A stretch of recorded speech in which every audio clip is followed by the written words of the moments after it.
In a free talk that I provided over Zoom just before Christmas 2020, I revealed that I no longer use Adobe Lightroom as my first choice photo editing software. Since November, I've been using Capture One.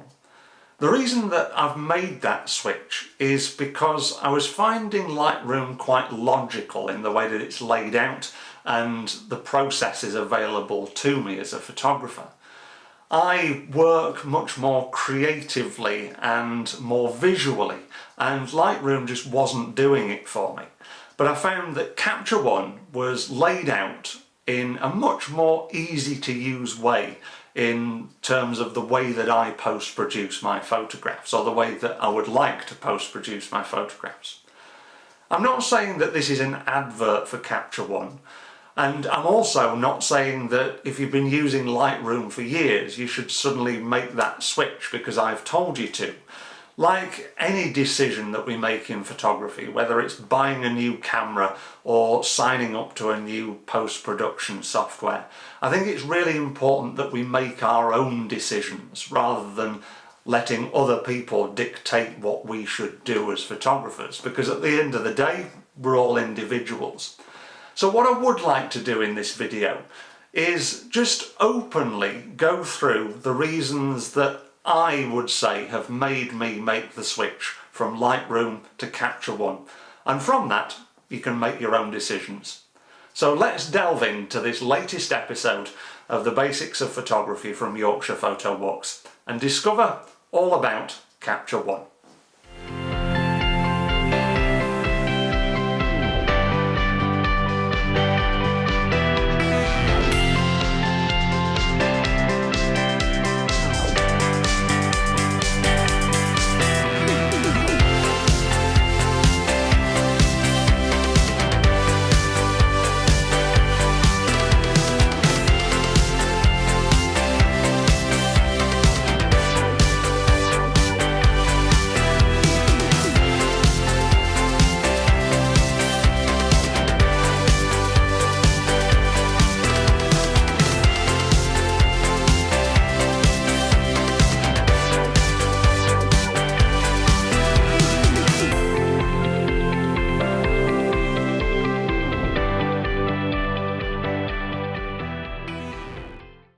Before we get really into this introduction to Capture One and the reasons why I have switched from Lightroom to this program, what I must stress is that I'm by no means an expert in this program.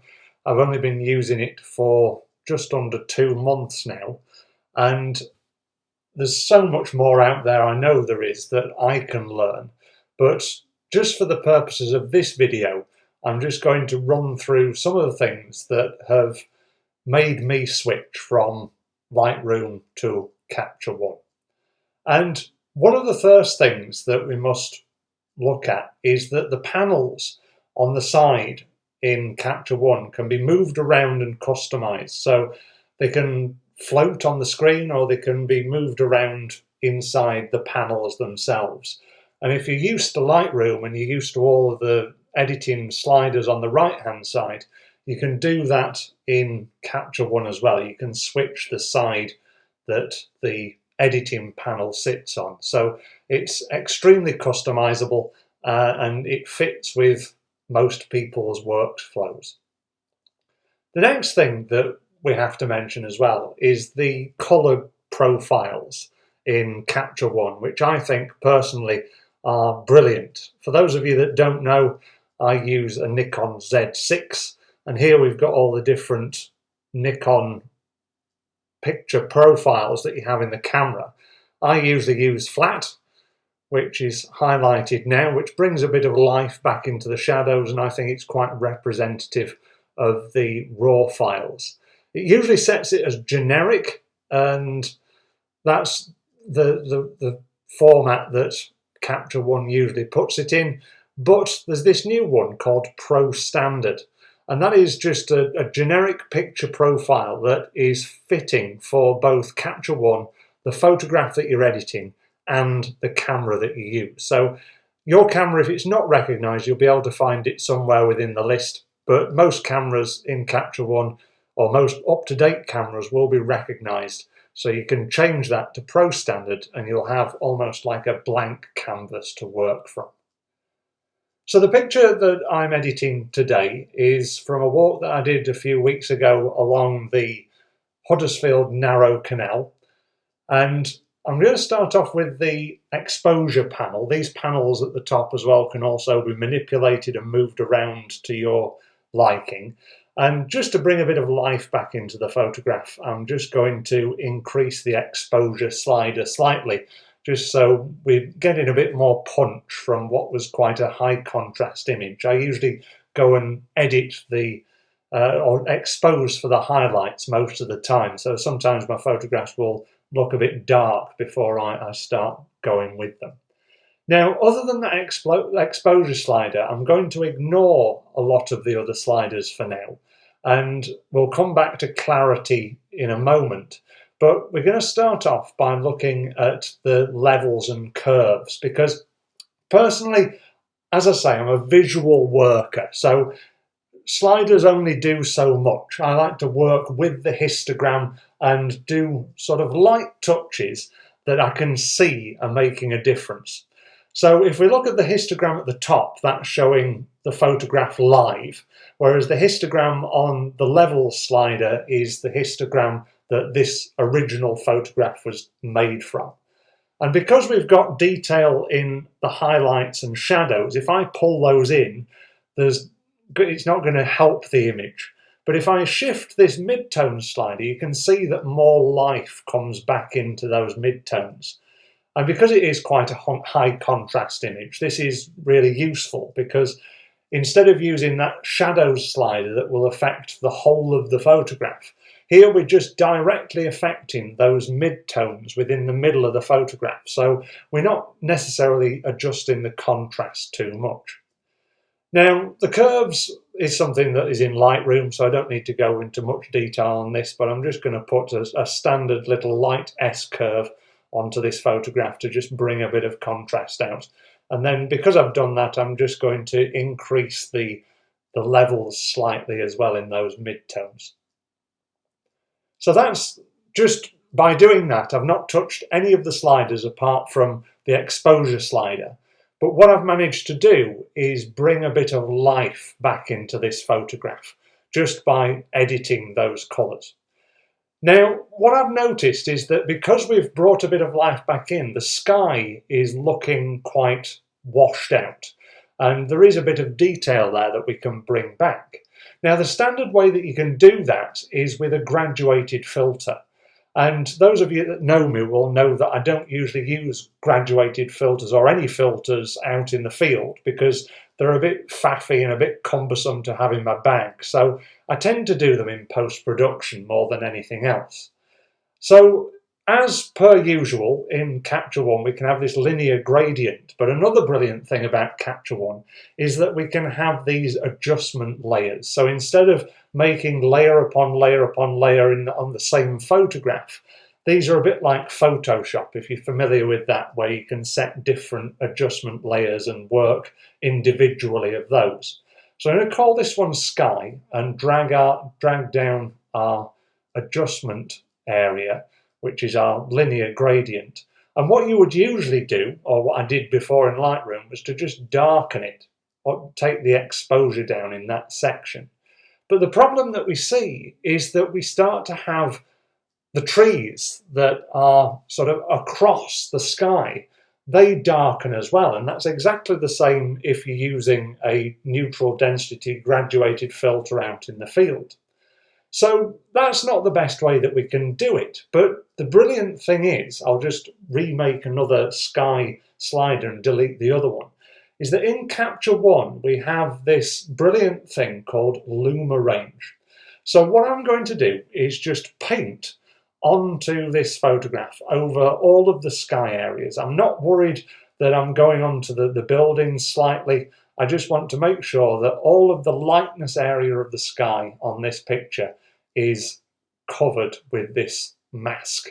And as you can see, I'm going over the trees as well. I'm just making sure that everything that is sky is covered.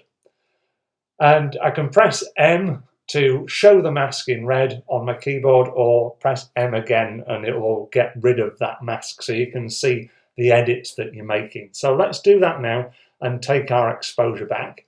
And as you can see, it's taking the exposure back of the sky, but it is still taking the exposure back of those trees as well, which ideally we want to avoid. So what I'm going to do is I'm going to go up to Luma Range.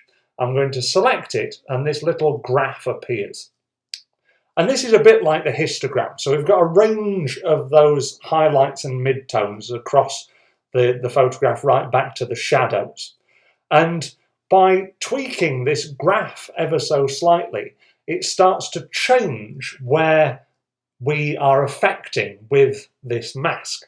So if I display the mask so we can see the red outline, and then I move back up to the graph itself and just tweak slightly the shadows end, pulling it ever towards the highlights, you will start to see that the trees disappear from the mask. And what this is doing is it's cutting out anything that is below that range of where I've sat my blacks and shadows part of the Luma range. So if I take it a bit further, you can see that that area is getting darker and darker. The red is getting less and less intense. And until I push it to a point where only the small edges of the branches are just catching within that Luma range. So if I take the mask off, what we'll see is the trees are perfectly exposed as I saw them when I intended to make this photograph, and the sky in terms of its exposure has been changed because of that edit that we made on the mask. The other great thing about Capture One is the before and after, which splits it down the middle, and you can drag this middle slider from side to side to see differences in different areas. So we've got before on the left and after on the right, and you can see that what we've done already is quite an amazing change from what we started. I still don't like these areas of shadow that are quite deep in terms of the shadow. I'm going to use the square bracket slider, square bracket keys on my keyboard. I'm going to add another adjustment layer and call this one Shadow Areas. Again, this won't affect anything that I've done before because we're putting it on a different layer. So I'll show the mask so I can see exactly where I'm painting. Sometimes it does take a bit of time to catch up. You've just got to be patient with it. You can see everywhere I'm painting with that pointer there it's turning it red, so you can see exactly what areas of the photograph the next changes that we are going to make are being made on. There's a few more bits of tree down here that I think would deserve bringing out a bit in terms of detail in the shadows. So that's our additional area. What I'm going to do now is I'm just going to go back to the Levels tab area to just bring back a bit of the shadows. We could do it through the shadows slider in the high dynamic range section. We could do it with the brightness, which just affects exposure time, exposure time, it just affects the midtones. But what I'm going to do, as I say, is I'm going to go down to this levels area. And like we did before, we're going to take back some of those levels areas. Now you can see it's just affecting the area that I've painted in, bringing back a little bit of life into those shadows at the same time as keeping a nice bit of contrast, because we've still got the constraints of the histogram going from one side to the other. So you can see that, again, using that before and after area, it is quite a big difference. And remember that I've not really touched any of the other sliders. All I've done is I've tweaked the levels and I've tweaked the curves and maybe just done a little bit on exposure. Now there are a few little bits of area of light that I would like to bring back out of the sky a little bit. So on this sky section, I am going to bring the histogram in a bit. So the midtones are more highlighty and the shadows are more dense. So we get a bit more contrast in those lighter areas, which seems to be working quite nicely. Now I'm going to add a little bit of structure and clarity, but with these things I must stress that the less you do, the better. I usually stay under 15 with both of them, because as soon as you start going higher than that, it just starts to look very false. And my intent for this photograph is to look exactly as the scene did when I photographed it. I'm just using this post-production software to bring back a bit of oomph from the original raw file, which is an inevitable process within photography. I must also mention at this point that intent is the subject of my next video that I'm going to be doing in the new Thinking Photographically series, so more will be said then. Anyway, what we're going to do now is go to the colours area. This is the sort of photograph that in Lightroom I probably just would have left as it is, as you can see it now. But colour grading in Capture One is absolutely phenomenal, and it's something that I'm very new to, so I'm still getting used to it.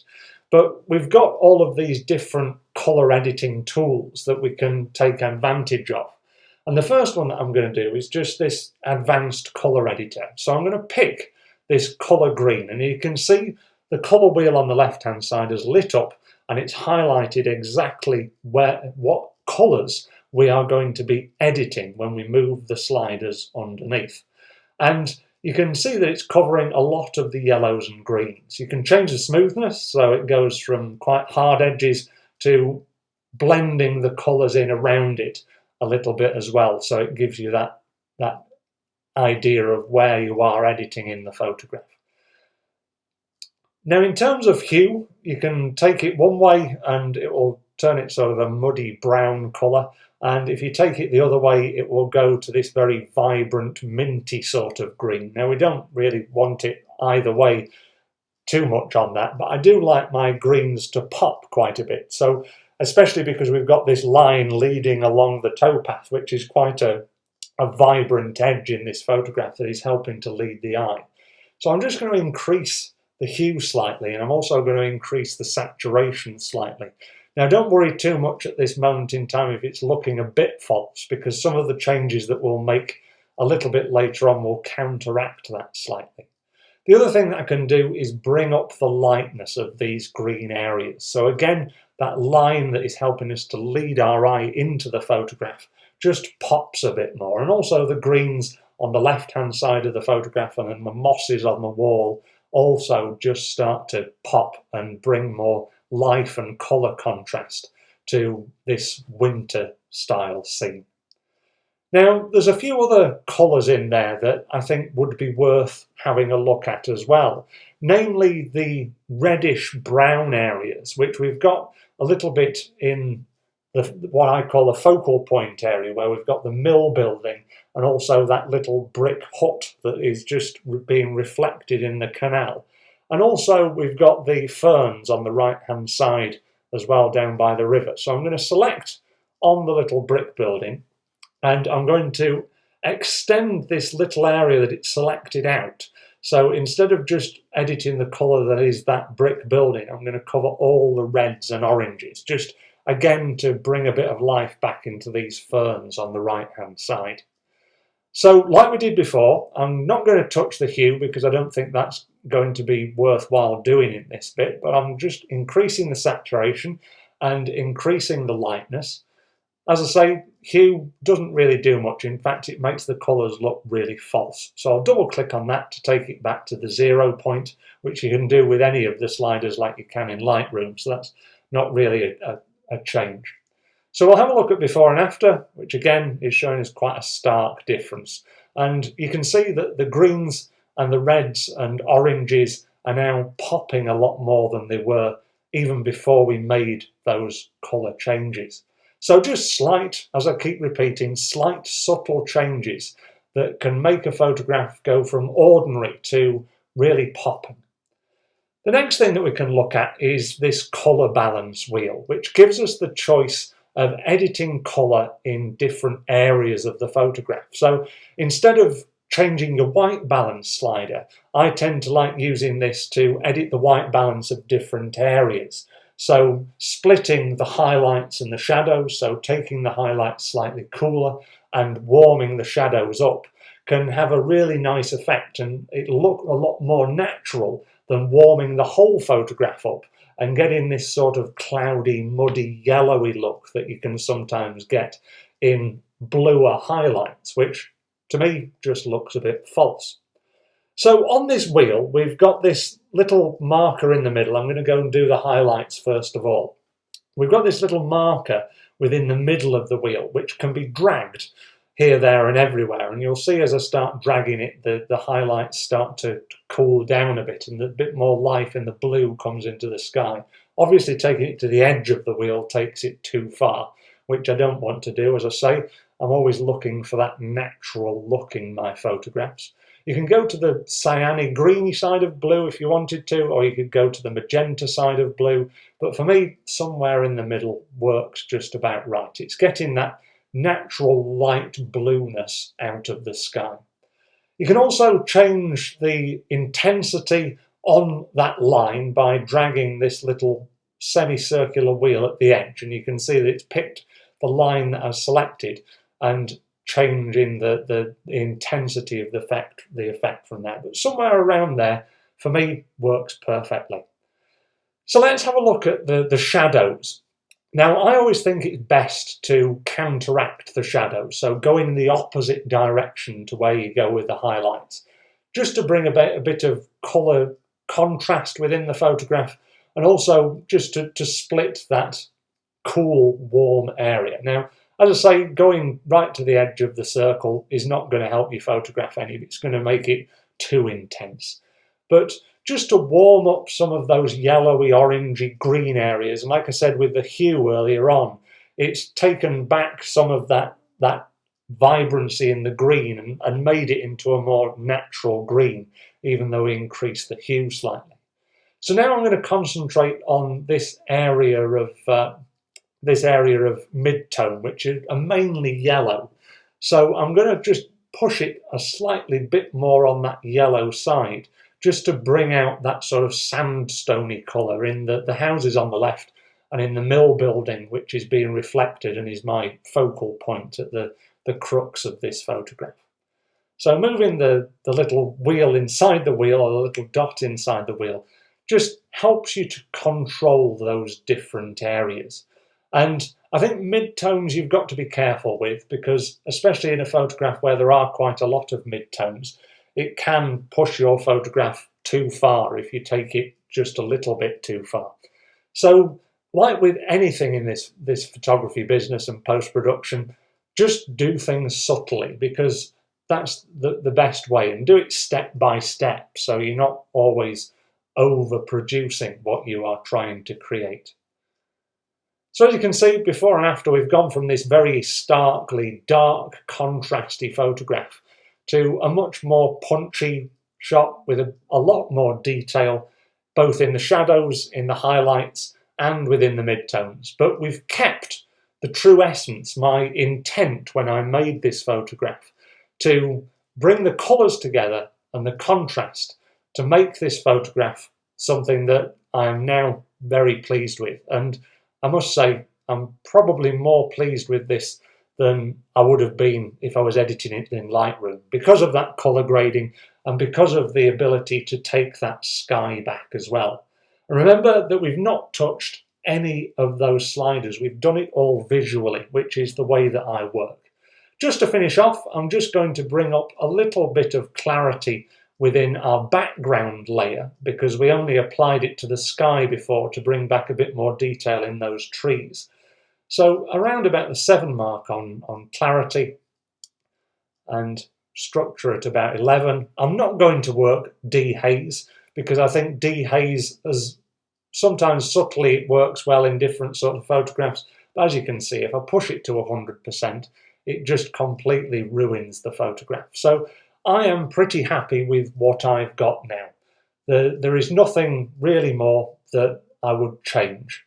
So that is some of the reasons why personally I have come to use Capture One instead of Lightroom, because of that visual, creative way of just working through the photograph, making subtle changes to make a photograph pop and to fit with the intent that I had when I made the photograph.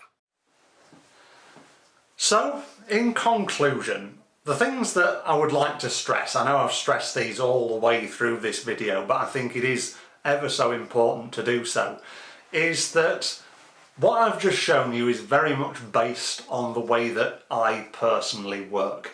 That sort of creative visual viewpoint, rather than having to rely on a specific set workflow of going from one slider to the next. That workflow is obviously not brilliant for everybody.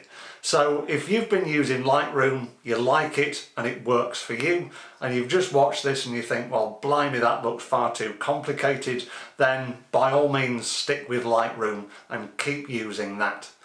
But if you are more visual in the way that you like to process your photographs, and you've looked at this video and thought, well, actually, if I'm not using those sliders, I can be a bit more accurate with the changes that I'm making, then maybe Capture One is worth giving a go. If you've not come across either Lightroom or Capture One before, then it's a miracle that you've made it to this part of the video. But what you can do, if you've found it interesting and you'd like to learn more, is that both pieces of software do offer a 30-day trial. So if you want to try either of them out, or both of them, then it's well worth downloading one and having a go. But my top tip would be make sure that you watch a few tutorials on YouTube first before you get into it. Then you can really make the most of that 30-day trial. The other thing that I must stress is that any sort of post-production should be coming from your intent. Not the intent of the equipment that you've used, not the intent of what you think somebody else is going to want you to do, but your personal intent. Putting across the feeling in that photograph that was there when you clicked that shutter button. As soon as you start to deviate that from that, you start to either over post-produce your photographs or try and idealize them and make them into something that they're not. So as I've said throughout this video, subtle changes in any sort of post-production software go a long way. So hopefully I've helped you to make a decision whether you stick with Lightroom, go to Lightroom instead of using Capture One, or go to Capture One or use any other editing software of your choice. As I said at the beginning, it is very important that it is your choice. I'm not saying that Capture One is the must go-to software, because as I've said, it does depend on your own personal working process. Hopefully I haven't confused you too much, and hopefully you have found this video interesting. If you have, then please give it a thumbs up. And also, if you've got comments or any questions that you would like to ask me about Capture One or post-production, then please type them in the comment section below. From Yorkshire Photo Walks in 2021, I'm also launching some online events. Our March online event will be a Q&A session on post-production. So if you do have any questions on that, then come along in February and ask any questions that you have, and I will do my personal best to answer those. Hopefully I'll have done a few tutorials on Capture One myself by that time as well, and be even more in tune with the software than I am now. Also, there's the photo walks themselves, which will hopefully continue into 2021. We're still quite not sure with all of this that's going on with coronavirus at the moment. But for our latest schedule, then check out yorkshirephotowalks.com. And you can also follow us on Facebook and Instagram for all of our latest news and photo walk photographs. This has been Capture One's version of the basics of photography. Thank you very much for watching. Until next time, happy post-production, and I will see you later.